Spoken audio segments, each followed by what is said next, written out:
We're keeping Christmas small this year, Mom. Just immediate family. I held the phone against my ear, trying to make sense of his words. Immediate family.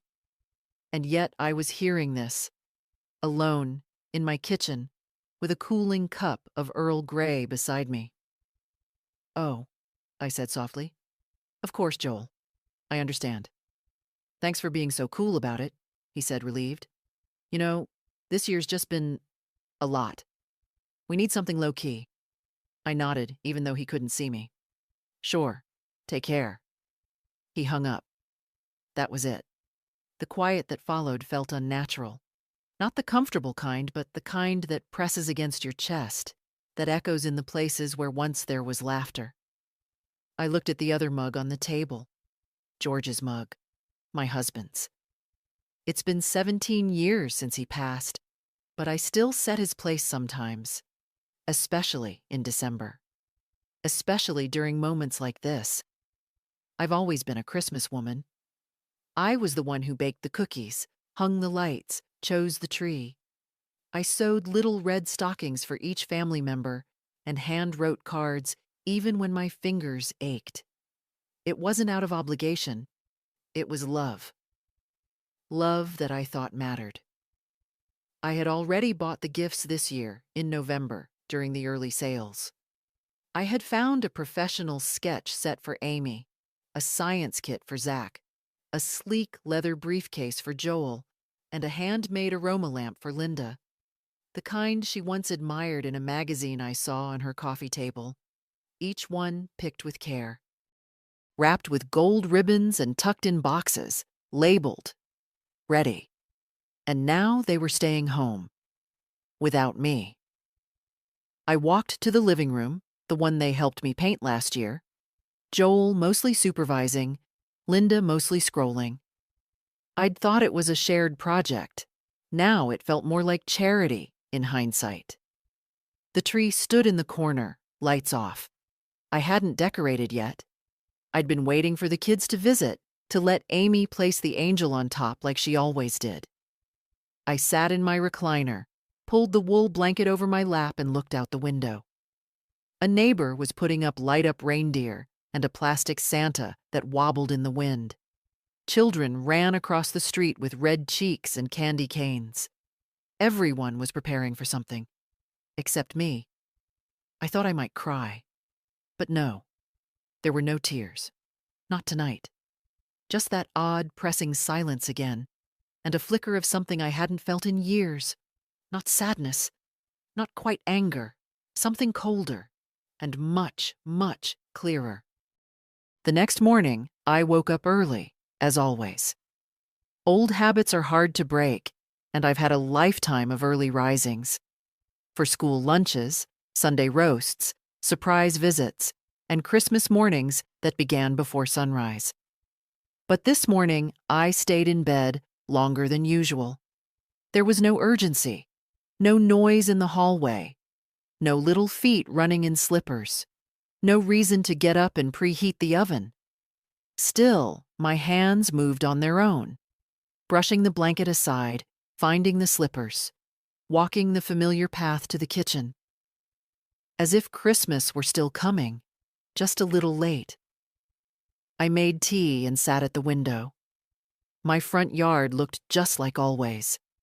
A crooked snowman built by neighborhood kids, icicles forming over the gutters, footprints scattered like confetti. But inside me, something felt unfamiliar.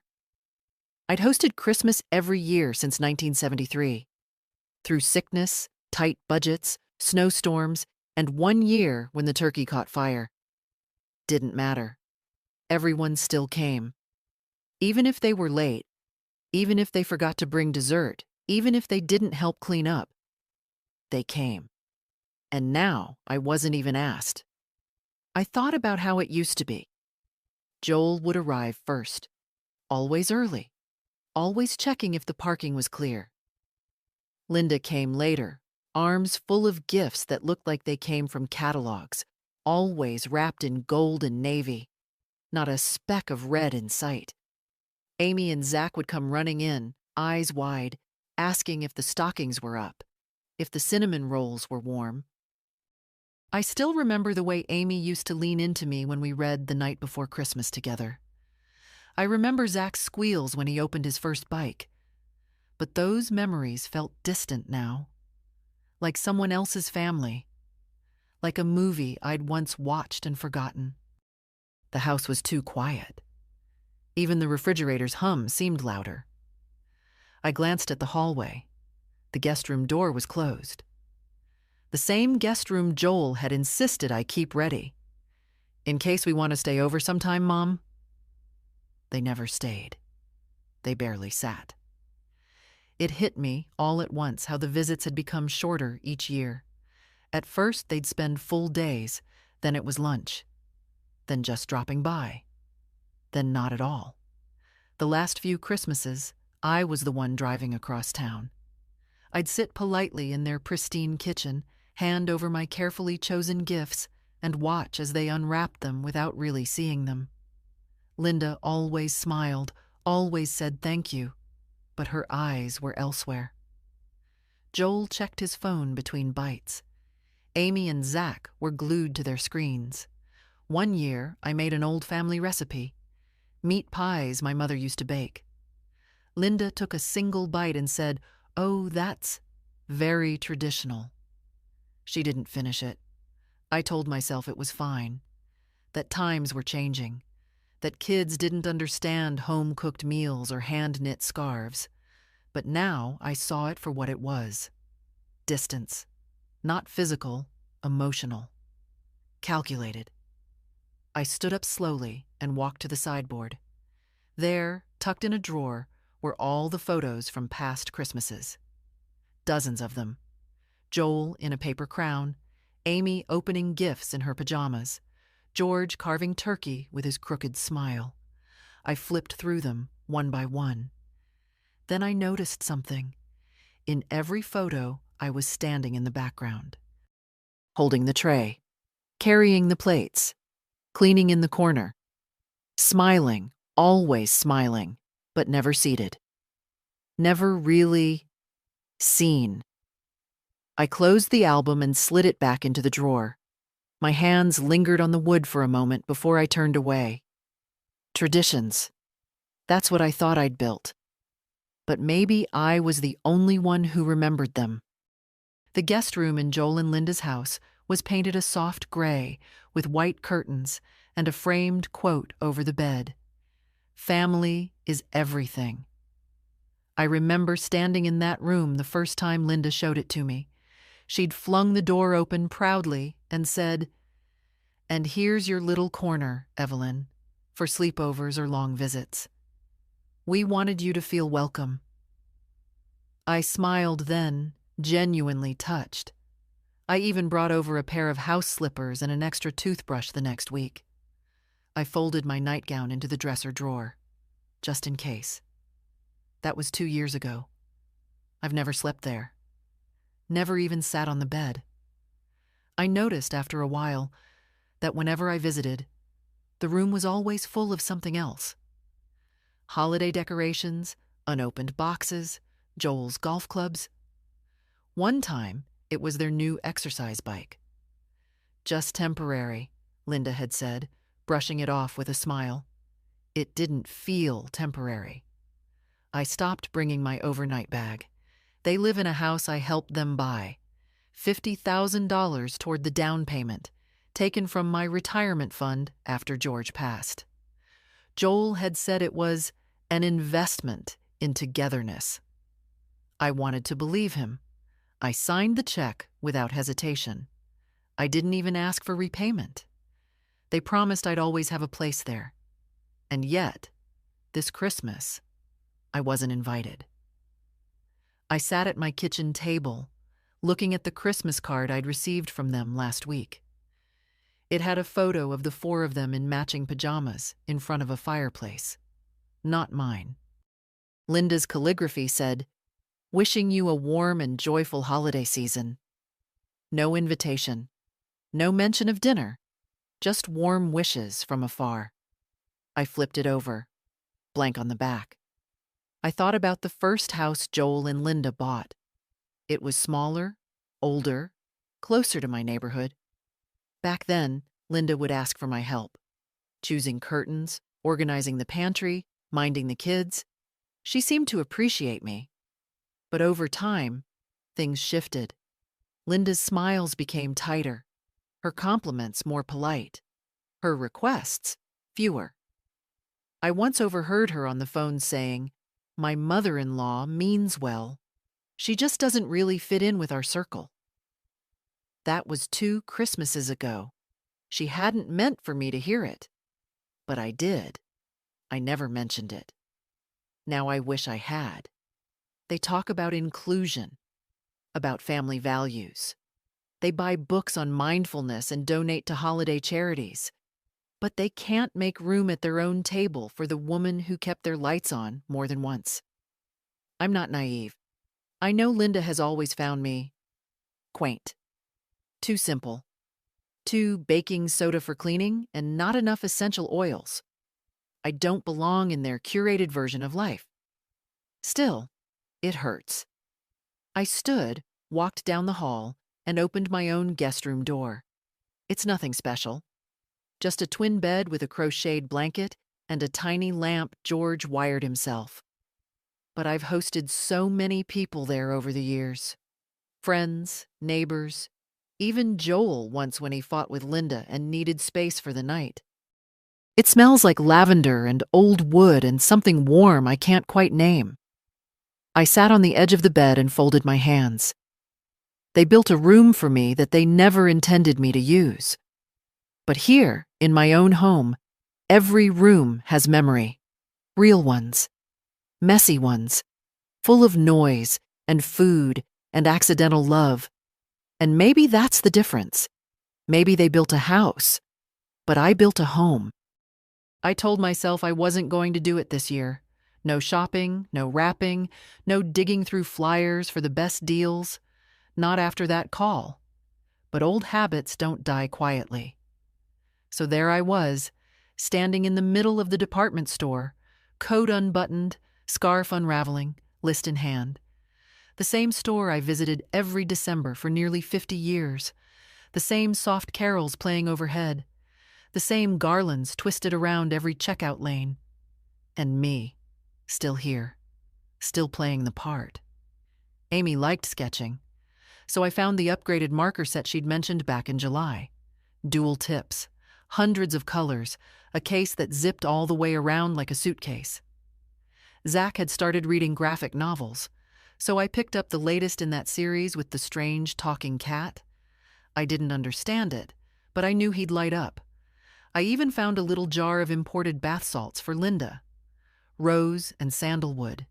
Expensive. Delicate. Pointless. For Joel, I hesitated. What do you give a man who doesn't have time to call you? I wandered the men's section, fingers brushing over wool scarves, leather gloves, cufflinks behind glass. I settled on a pair of wireless earbuds. Top of the line. Something sleek and practical. Something modern. Something that said, "I'm trying to stay in your world." I carried the items to the register. The young girl behind the counter smiled and said, "Got a big Christmas planned?" I blinked. For a moment, I wasn't sure how to answer. "No," I said, finally. "Just keeping it small." She nodded, not noticing the pause. "Everyone's scaling back this year. Family's enough, right?" I didn't reply. On the way home, the weight of the bags felt heavier than usual. I used to feel proud walking back with my arms full. Proof of love, preparation, care. Now they just felt like burdens. Proof of something I wasn't ready to name. At home, I set the bags on the dining table and sat down beside them. One by one, I unwrapped the items from their glossy store bags. I folded them into tissue paper, tucked them into boxes. I tied each one with ribbon. I even wrote their names on the tags, like I always did. Joel, Linda, Amy, Zach. It felt automatic, familiar, painfully so. I stared at the stack when I finished. 4 boxes. 4 ghosts. Because that's what they were. Not gifts, but echoes. Echoes of a woman still trying to earn a place she already should have had. I looked at the small drawer in the hallway where I kept the old cards. Hand-drawn ones from the kids, messy scrawls that said, "Love you, Grandma, and you make the best cookies." I ran my fingers across them. Then I looked back at the boxes. This year, they wouldn't be carried to someone else's tree. Not this time. I placed the finished boxes neatly on the edge of the credenza, each one a quiet monument to something unspoken. The gold and silver paper glinted in the afternoon light, ribbons still crisp, tags written in my best cursive. There was a time when I couldn't wait to see them opened. Not because I wanted thanks, though I won't lie, those mattered too, but because I loved the moment their eyes lit up, the surprise, the pure joy. That's what Christmas meant to me. But now they sat there, untouched, unclaimed, not forgotten, just unnecessary. I stood staring at them for a long time, then did something I've never done in my 78 years. I picked up one of the boxes, Joel's, and carried it upstairs. In the hallway closet, behind old linens and a broken fan I never got around to throwing out, there was a heavy plastic bin I used to store wrapping paper and ribbons. I pulled it out, lifted the lid, and placed the box carefully inside. Then I went back down for the others. Linda's bath salts, Amy's marker set, Zach's comic book. All of them fit in the bin, snug, like memories packed too tightly. I closed the lid. They weren't getting these gifts, not because I wanted to punish them, not even because I was angry, but because they didn't think I existed outside of obligation. They'd built a life where I was a convenience, something to call upon when the roof leaked or the babysitter canceled, but not someone you miss, not someone you make room for. And this year, they'd made that painfully clear. We're keeping Christmas small this year, just immediate family. That sentence wouldn't leave me. Not the words, exactly, but the way he'd said them, casual, rehearsed, as if he'd been preparing it, as if he knew I might be hurt, but hoped that saying it kindly would somehow make it fine. I thought about calling him, about saying something, about reminding him of all the years I showed up, the birthdays I never missed, the nights I sat up sewing Halloween costumes because Linda didn't have time, the Saturdays I brought groceries when their bank account ran low. But what would I even say? Hi, I just wanted to let you know I exist. No, I wouldn't call. Instead, I walked to the living room, pulled the old wool throw over my knees, and sat with a cup of tea that had long gone cold. Across the room, the Christmas tree stood undecorated. I'd been saving that for when the kids visited, for Amy's touch with the ornaments, for Zach's habit of hanging everything too low, for Joel's inevitable teasing. "Mom, this tree's as short as you are." But there wouldn't be any visits, not this year, so the tree would stay bare. Maybe that was better anyway. I took a sip of the cold tea and let the silence fill the space where joy used to live. There was no sadness, not really. It was something else, a settling, like dust after the wind. Every year, without fail, there was a card. Sometimes late, sometimes smudged, but always there. A folded square with glitter that stuck to your fingers, a scripted "Merry Christmas, Mom" across the front, and something scribbled inside. Even when the words were impersonal, "Hope you're well, love, Joel and family," I kept them. I have a drawer full of them, tucked beneath old bills and recipe clippings. This year, the mailbox stayed empty. Well, not completely. The usual flyers came, all bold letters and discounts. 40% off turkey roasts, Last-minute stocking stuffers. A local politician sent a folded sheet with a photo of his smiling family in matching sweaters. I stood at the counter sorting through it, half expecting something to slip out. An envelope addressed in Linda's neat handwriting or one of Amy's sticker-covered creations. But there was nothing. I turned the stack over, checked again. Just junk. I looked at the calendar. December 22nd. Too late for postal delays. Too soon to pretend they hadn't simply forgotten or ignored. I carried the stack to the recycling bin and stood with my hand over the lid.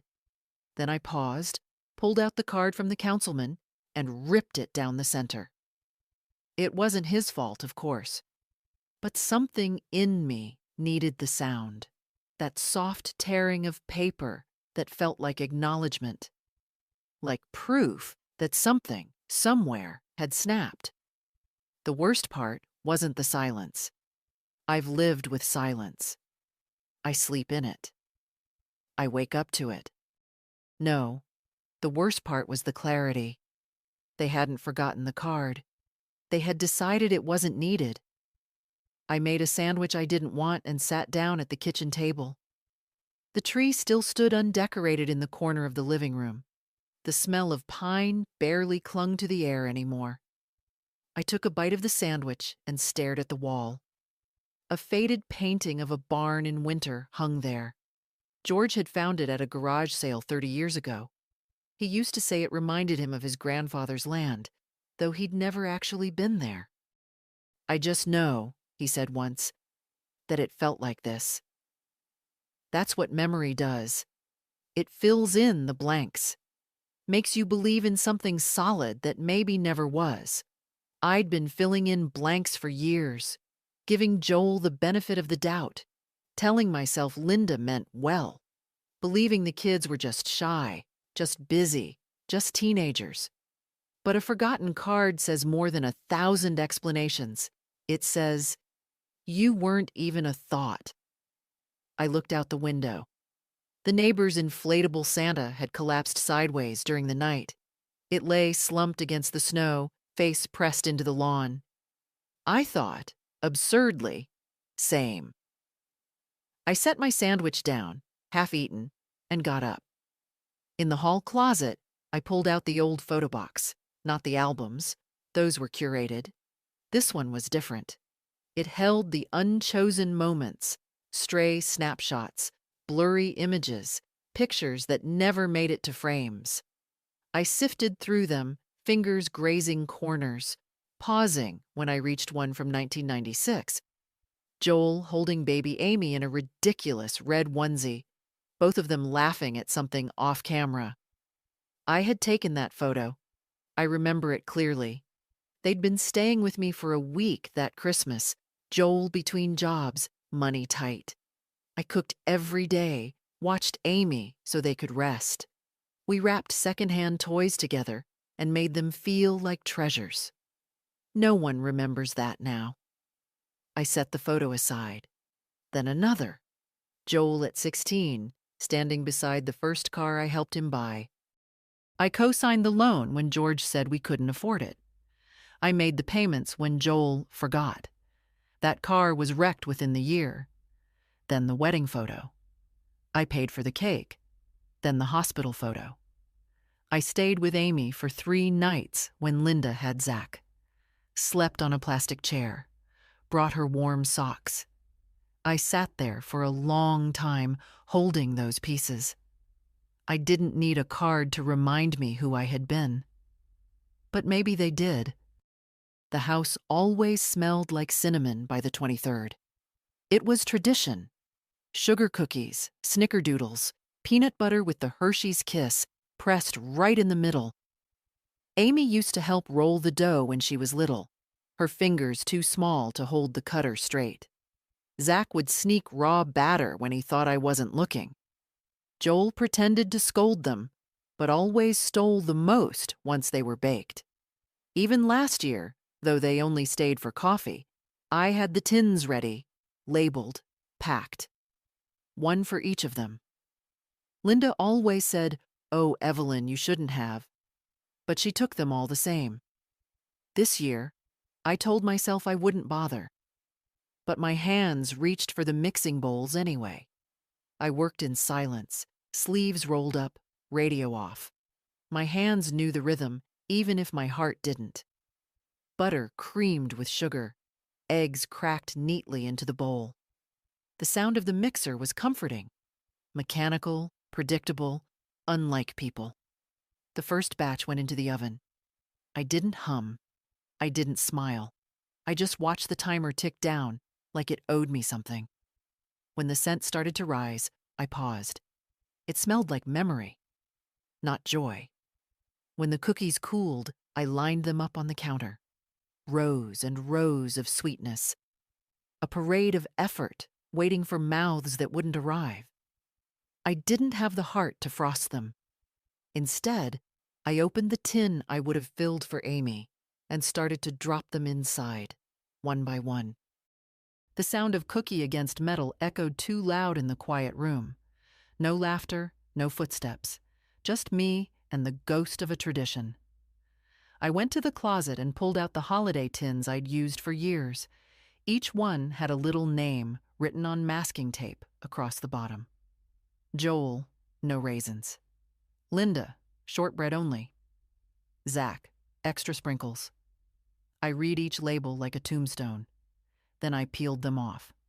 The tape came off clean, like it had been waiting to let go.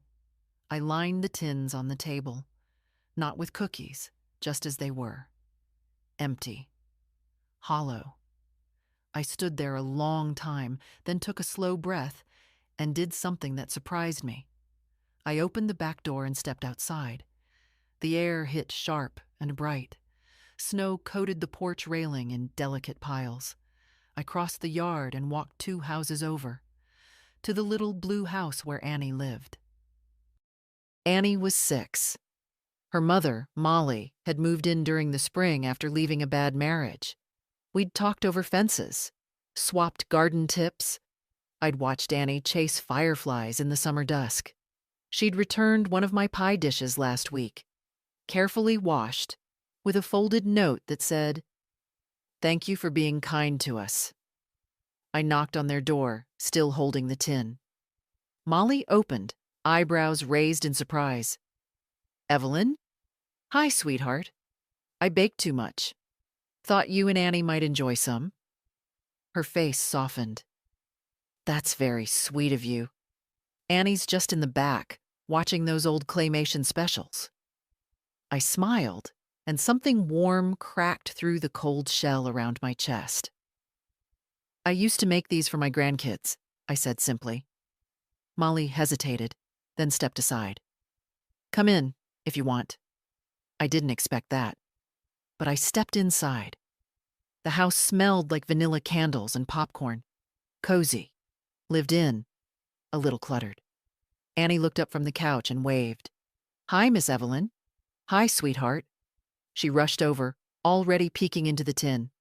"Oh, did you make snickerdoodles again?" "I did," I said, smiling despite myself. "Just for you." She grinned, already reaching for one. Molly caught my eye and said softly, "You don't have to be alone, you know." I blinked, then shook my head, just once. "I think I've been alone longer than I realized." She didn't argue.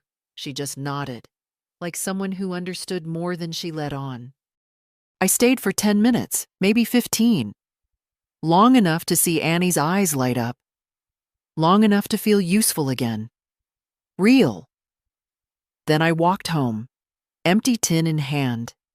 And for the first time all week, I didn't feel invisible.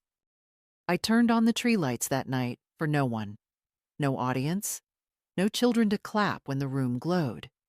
No Joel making a joke about energy bills. No Linda adjusting ornaments so they'd look more balanced.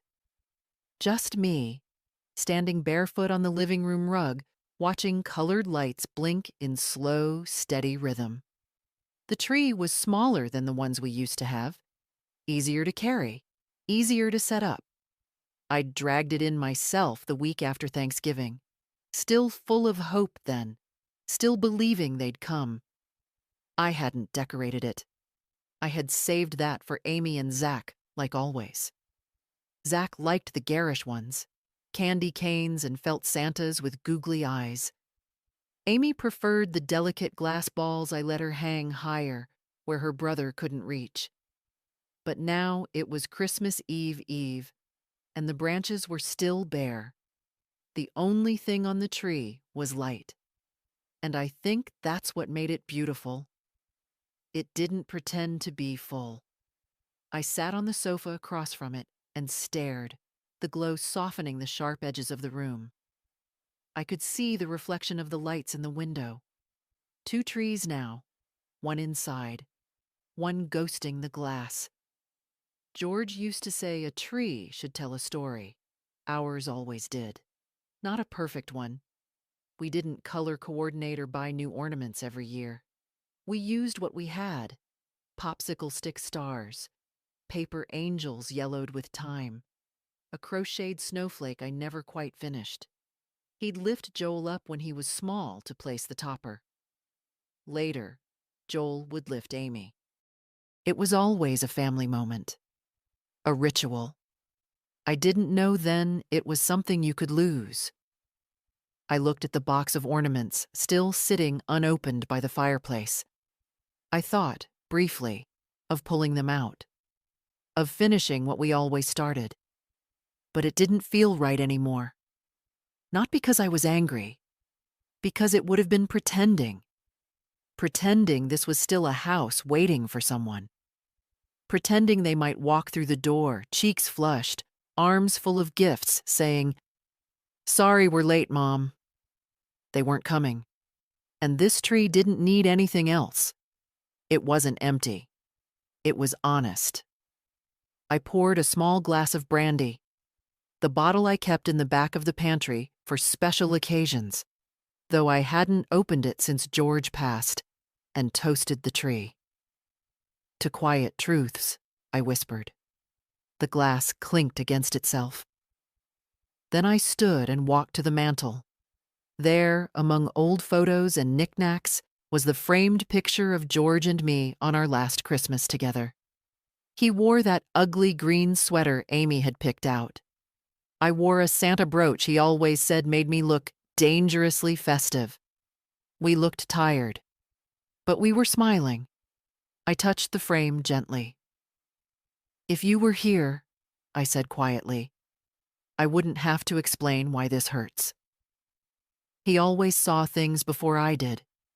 He was the first to notice Joel pulling away, to hear the silence beneath Linda's politeness, to catch the flickers of disinterest in Amy's eyes. "Don't chase them," he once told me. "Let them come to you." But I did chase. I kept calling, giving, forgiving. I thought that's what mothers do. Maybe it is. But there comes a day when you look at a bare tree and realize it's still standing, even without the ornaments, even without the noise.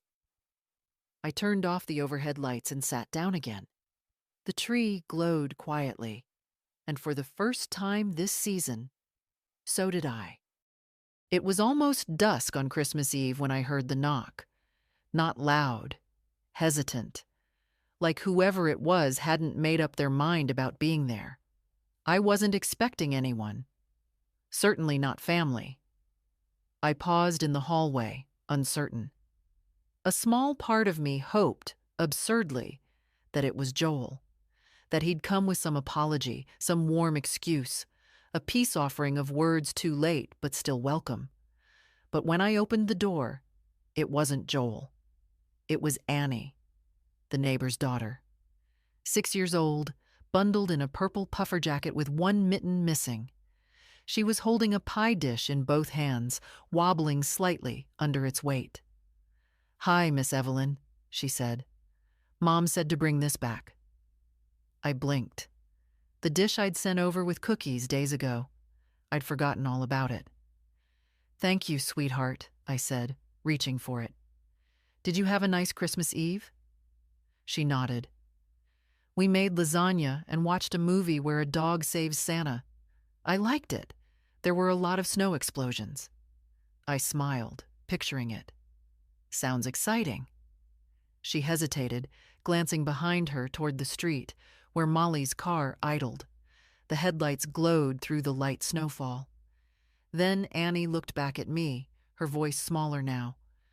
Mom said I could ask if you wanted to come over for cocoa. I felt something catch in my throat. Cocoa. Not an invitation wrapped in pity. Just cocoa. Simple. Warm. A door not closing. I looked past her to Molly, who lifted a hand in a gentle wave, her expression open but not pushing. Just an offer. Just grace. I think I'll stay in tonight, I said softly, touching Annie's arm. But thank you, love. That means a lot. Annie nodded solemnly. Okay, Mom says you're the best baker on the street.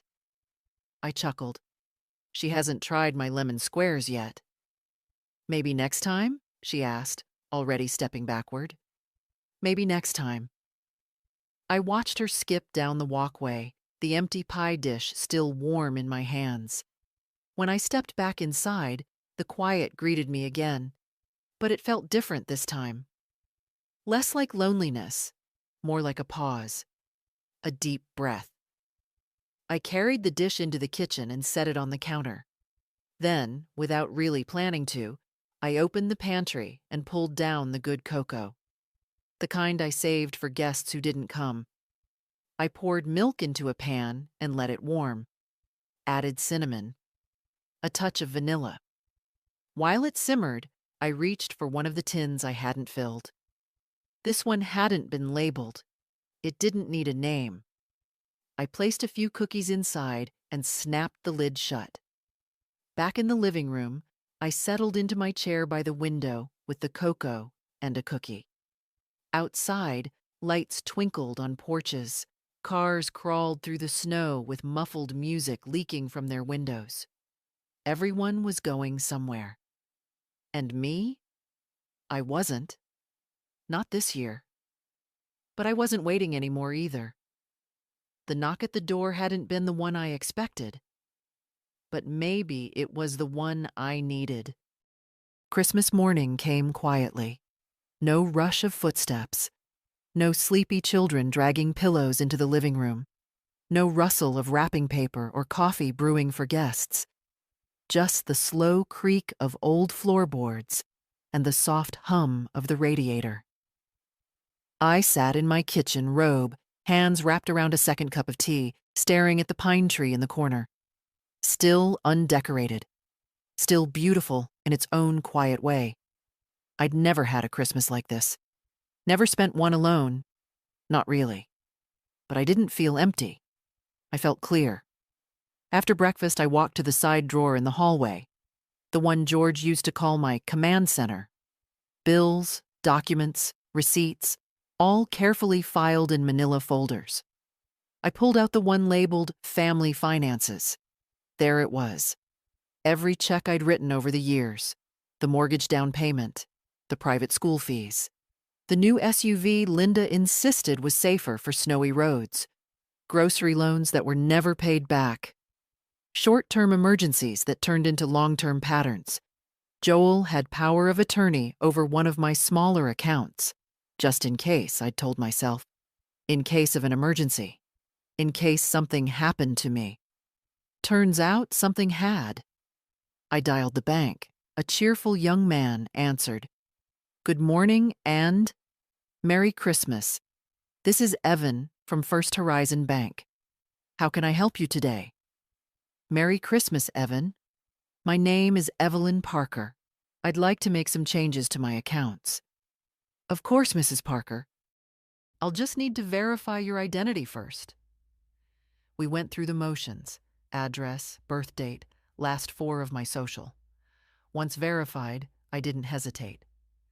I want to cancel all automatic payments and scheduled transfers associated with my son, Joel Parker, or any accounts bearing his name or access. There was a pause on the line. I imagined Evan blinking at his screen. Understood, Mrs. Parker. I do see some active links. Would you like me to deactivate the power of attorney as well? Yes, I said. Effective immediately. Another pause. Then typing. It's done. You'll need to come in after the holiday to sign the final revocation paperwork, but the access has been temporarily suspended. Thank you. Is there anything else I can assist you with? I looked at the untouched gifts stacked neatly in the bin by the coat closet. Yes, I said. I'd like to open a new trust account under the name of Annabelle Reeves. She's 6, lives 2 houses down. Another pause. A child? Evan asked, cautious. A friend, I said. Someone who remembers to knock.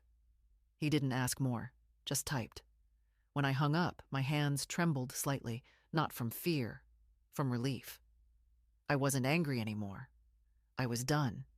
Done explaining myself. Done reaching into my pockets like love depended on it. Done offering parts of myself that no one wanted, only used.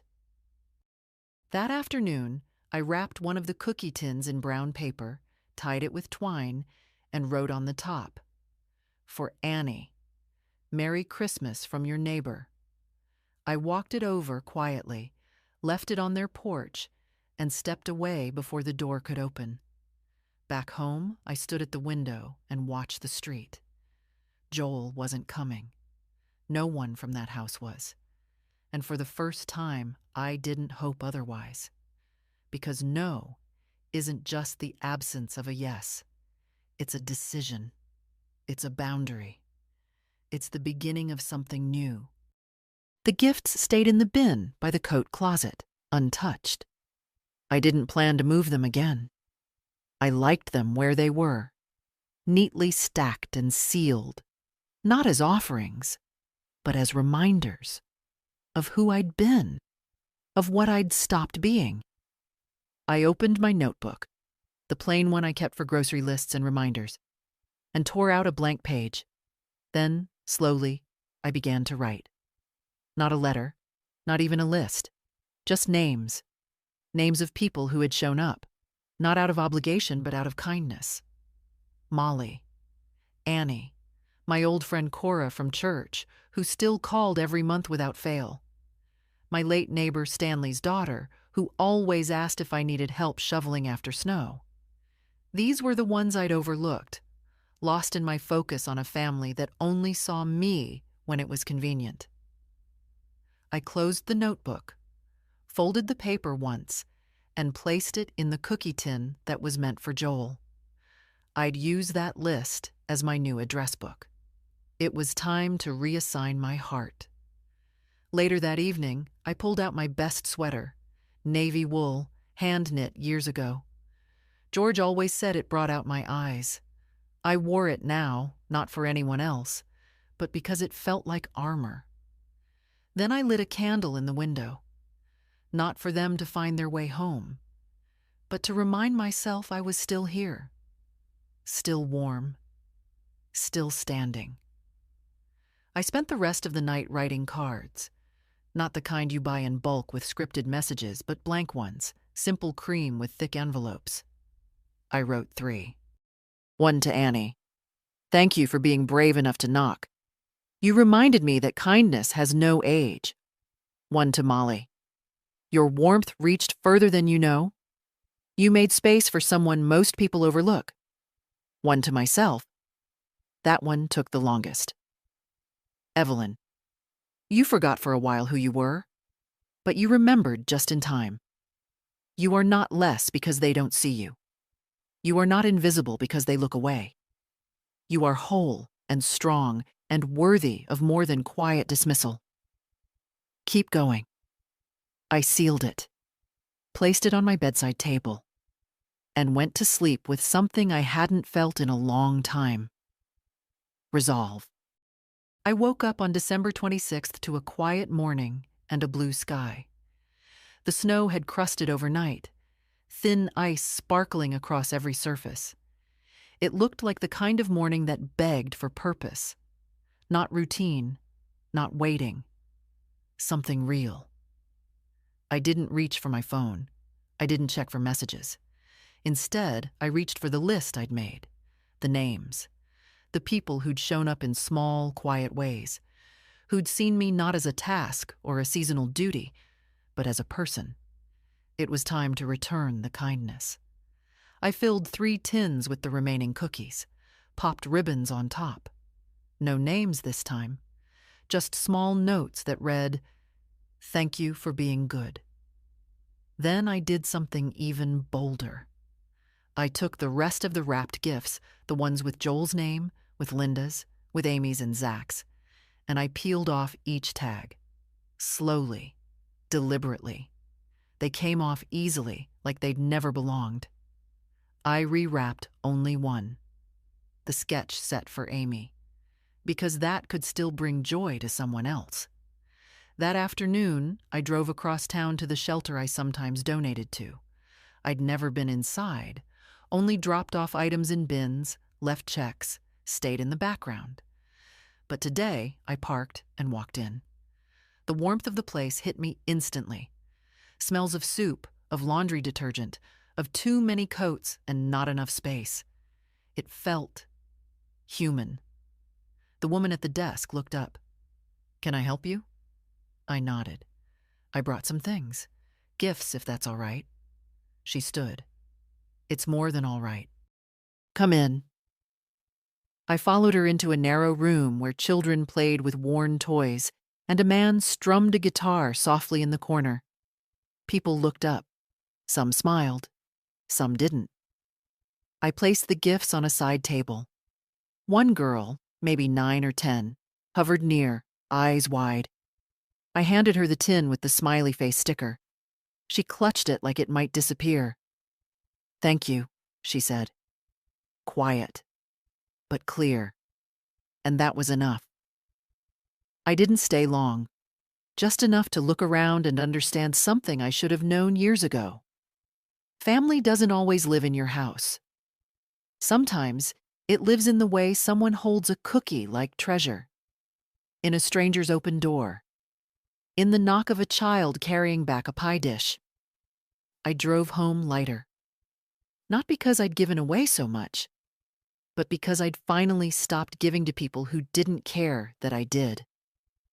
That night, I stood by my window, watching the wind lift snow off the trees like glitter. My tree still glowed quietly, bare as ever. But it didn't feel lacking. It felt honest. The phone stayed silent. But the silence no longer felt like punishment. It felt like peace. Joel was the first to notice. It happened on the morning of the 27th, when he logged into the family account to check the automatic payments. He always waited until after the holidays. Smarter to let the gifts go through, the utilities post, the mortgage debit quietly roll out. Except this time, nothing had rolled. No transfers, no deposits, no scheduled payments, just silence. At first he thought it was a glitch, maybe a delay from the holidays, maybe a technical issue. But then he tried to access the secondary account, the one I had linked to help him manage cash flow during tight months, and found the access denied. His name had been removed. The authority revoked. He called the bank, his voice clipped, impatient. The clerk confirmed it. The account holder had made official changes. Access restrictions were now in place. A revocation form was pending signature. "Who?" Joel asked, though he already knew. "Mrs. Evelyn Parker," the voice on the other end said. His mouth went dry. At first it didn't feel real. He sat in the home office, blinking at the screen, half expecting it to refresh with different information. Then he picked up his phone and called me. I didn't answer, so he texted. "Joel, hey Mom, I think there's been some sort of banking error. Can you call me when you get a chance?" An hour passed. Then another. No reply. He started pacing the kitchen. Linda stood by the sink, pouring herself coffee, watching him without saying anything. "Finally," he snapped. "Did you notice anything weird on Christmas?" Linda raised an eyebrow. "Besides the fact that she didn't send the usual gifts?" He turned to her. Exactly. Nothing. Not a card, not cookies, not a single thing. Linda shrugged.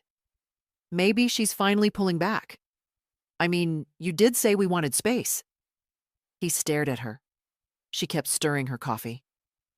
And what about the fact that she didn't call once? He asked, voice rising. Didn't even text the kids? Linda exhaled slowly. Joel, you told her we were keeping it small. Immediate family. She is immediate family, he snapped. Linda didn't reply. At that moment, Amy walked into the kitchen. Mom? Dad? She asked. Did Grandma send presents this year? They both looked at her. No, Joel said. Not this time. Amy hesitated. I thought she always did. Linda gave her daughter a tight smile. People change, sweetheart. Maybe she's tired. Zach appeared in the doorway. But she sent cookies last year. Did she get sick or something? Joel opened his mouth to answer, but nothing came. Because the truth was, he didn't know. He hadn't called on Christmas, hadn't even checked in. And now, for the first time, something dawned on him. She hadn't forgotten them. She had chosen not to be there. He left the room, phone in hand, and dialed again. Still no answer. He opened the front closet, expecting to find the stack of gifts she usually delivered. Left by the door if she thought they were out. But there was nothing. He went out to the porch, checked the mailbox, peeked behind the potted plant where she sometimes left a tin of cookies with a little note tucked inside. Nothing. No note. No cookies. No Evelyn. Later that day, he called the bank again, asked if anything else had been changed. The clerk was polite but firm. His access was gone, and a new trust account had been opened, under someone else's name, a child's. Not Amy, not Zach. Someone he didn't know. That evening, he sat on the edge of the bed, staring at the carpet while Linda brushed her hair in the mirror. She's really done with us, he said quietly. Linda stopped brushing. She cut us off. Still, she said nothing. And that, Joel realized, was as close to a confession as he would get. The phone rang just after noon. I saw his name light up on the screen. Joel, my son. My boy who used to sleep with one foot out of the covers, who once cried because he thought he'd hurt a ladybug. The same boy who now only remembered me when something stopped working. I didn't answer. The ringing echoed through the room like a challenge. I sat in my chair by the window, hands wrapped around a warm cup of tea, watching flakes of snow drift across the road. It rang again, and again, then stopped. Then came the text. Joel, Mom, please call me. I think there's been some confusion. I just want to talk. I set the phone face down on the table. It buzzed twice more before falling silent. He didn't want to talk. He wanted to undo. Undo the silence. Undo the stillness. Undo the decision that finally said, no more. I understood his confusion. For so long I had been reliable. Not in the good sense, but in the taken-for-granted one. A pantry always stocked. A checkbook always open. A calendar always clear. But now I'd change the terms. And people don't like it when furniture starts speaking. He called again in the evening. This time, he left a voicemail. His voice was tight, measured, too polite. The tone people use when they're trying not to sound guilty. Hi, Mom. Just wanted to hear your voice. The kids were wondering why they didn't hear from you on Christmas. I told them you probably got busy, or maybe your phone was off. Anyway, give me a call when you get a minute. We missed you. He hung up without saying, love you. I didn't miss that part. I sat in the dim light of the living room, staring at the glowing tree, now slightly wilting but still holding itself with quiet dignity. The unopened gifts were still packed in the bin. I could have called him back, told him everything, that I felt erased. that his just immediate family cut like glass, that I baked cookies with my hands shaking, wondering who I was to them anymore. But I didn't owe him that. He knew. He knew the way people do when they've made a habit of ignoring pain signals. Linda hadn't called at all. Amy hadn't texted. Zach, bless him, had drawn me a picture last year. A little crayon snowman with Grandma written in crooked letters. I'd saved it. But children grow the way trees do. They bend toward the light they're given. And I hadn't been their light in a long time. I was their habit. And now that habit was broken. Another voicemail came later that night. This time Joel sounded different, not polished, just tired. "Mom," he said, with a long breath. "Look, I don't know what's going on, but I hope you're okay. I know I messed up. I should have done more. Called more. I just figured—" He paused. "I just thought you'd always be there." The message ended there. Abrupt. Like he didn't know how to finish the sentence. Maybe he didn't. I held the phone for a while, thumb hovering over the screen, and then I turned it off. Set it aside. Let the silence return. It didn't feel like punishment. It felt like protection. For the first time in years, I wasn't waiting to be noticed. I was noticing myself. New Year's Eve came in quietly. No parties, no toasts, no countdowns.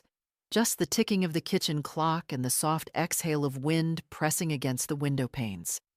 The kind of night that asked for nothing but honesty. I sat at my table with a single lit candle, a small slice of leftover cake, and my cup of tea. No champagne, no resolutions, just stillness and presence. Outside, the world rushed toward midnight. Noise, fireworks, glass clinking against glass. Inside, time moved slower. And for once, I wasn't trying to catch up. I wasn't bracing for another season of being forgotten. I was exactly where I chose to be. I thought about what I used to give every year. Boxes filled with sugar, sweaters, books, toys, time, effort, money, energy, hope. I wrapped it all up in ribbons and sent it out like a message in a bottle. Please remember me. Please make room. And this year, I gave it all to myself instead.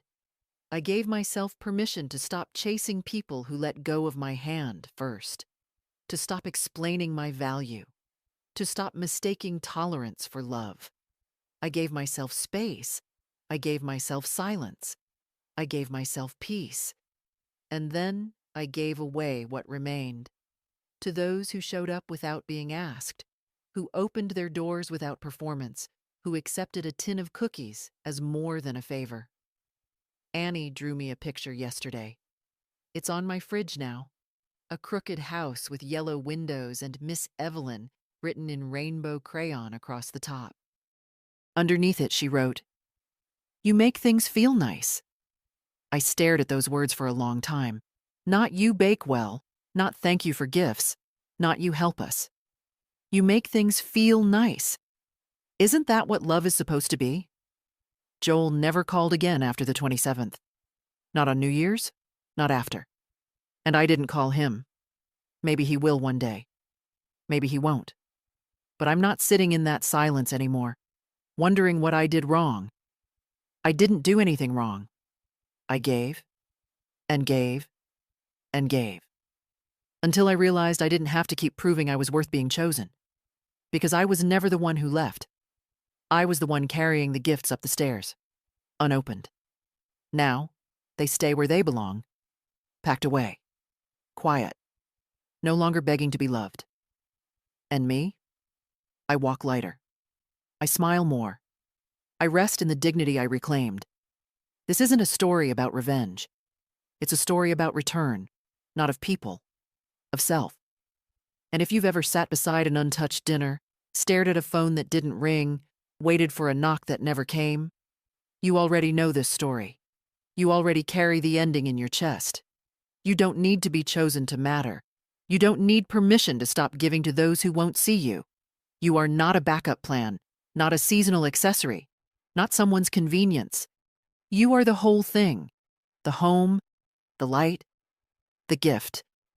If this story found something in you, a memory, a sigh, a strength, then share it. Not for me. For the others, still sitting with wrapped gifts and unanswered calls. Let them know they're not alone. Let them know it's never too late to choose yourself.